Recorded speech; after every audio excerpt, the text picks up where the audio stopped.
Hello YouTube. Today I'm going to be telling you about the Loar LM-310 F-style mandolin. Now, this is actually, it's not my first mandolin, but I haven't had one for about maybe, I don't know. Whenever Losing My Religion came out, that's the last time I had a mandolin. I was still in school. I got the A style, which is the kind that's sort of the teardrop shape. And it was, a cheapo $99 mandolin. And I sold it or something at some point, I don't remember. But I'd been wanting to get another one for years, but I'd always wanted the F style with the Florentine cutaway here. I don't know. They just look cool. You know. But supposedly it contributes to the sound as well, but I don't know. But yeah, I'd been wanting one for a while. Hadn't really thought about it for a long time. But I was in the local guitar center and I happened upon this one. I was actually there looking at acoustic guitars, but just kind of casually poking around. But then I picked this thing up and I absolutely fell in love with it. Now, if you're going to be like a hardcore bluegrass player, you're not going to want this mandolin. If you're a guitarist and you're just dabbling in the mandolin, or you're learning and you want to spend more than $99, this is the mandolin for you.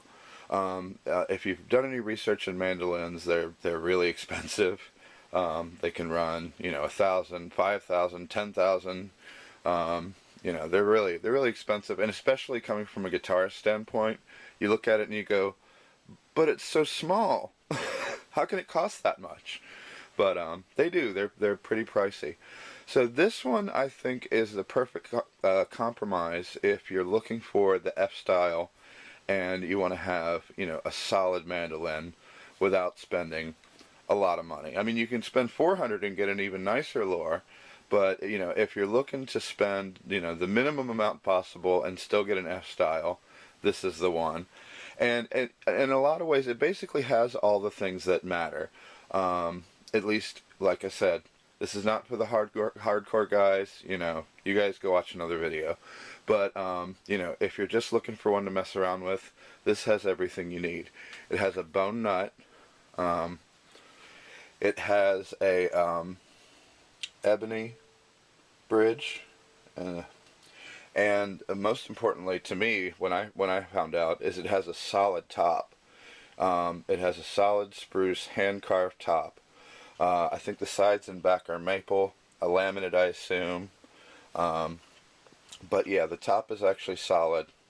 And that definitely makes a difference for the sound. It projects really well.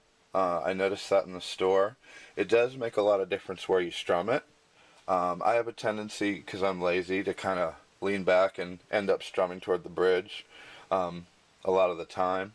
And it does really make a difference. You tend to want to stay in the area around where the fingerboard ends.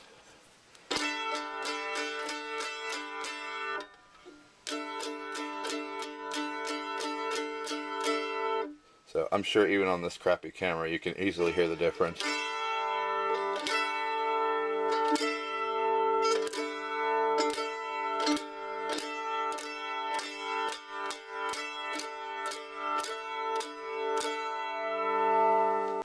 Another thing that I also meant to mention is that it has Grover tuners, so they're also not cheapo die-cast.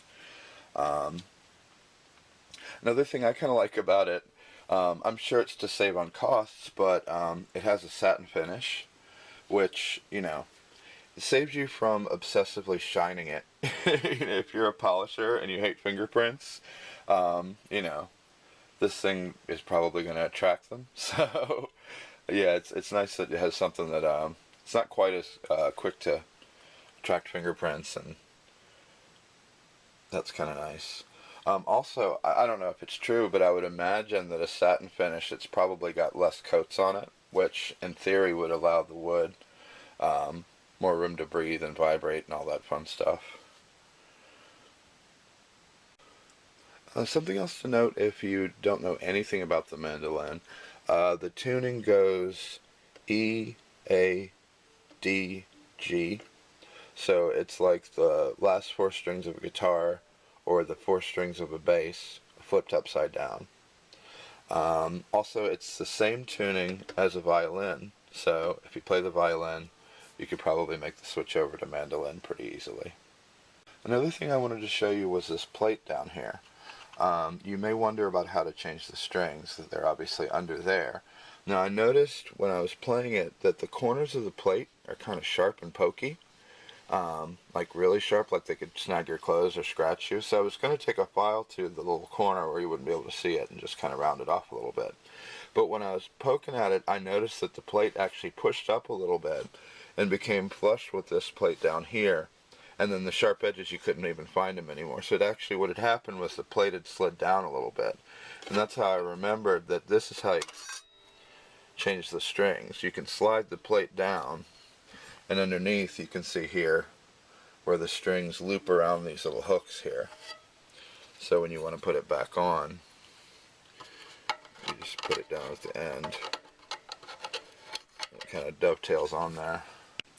Now, if you're wondering about making it electric, it is possible to get pickups that install inside the body, or you can get one that is actually in the bridge. But the only thing about those is it seems you have to actually drill a hole in the front of the mandolin, which I wouldn't be too stoked about. But the way you plug it in, they have end pin jacks, like they use on acoustic guitars. You replace the end pin with a jack that you plug the cable right into, and then it gives you a nice secure strap button also. With the strap for a F-style mandolin, which is named after the Florentine cutaway, I believe. The way the strap works, it has a regular strap buttonhole on this side, and then there's like a little loop that goes around that you put on the Florentine, and it loops through here and then comes out the other side. Something neat I noticed about this is that it's not flat anywhere. If you look at it, it's all contoured. Like even this, even the Florentine it gets wider on the inside, which I guess I just never spent enough time around an F-style mandolin to really notice how many contours it has.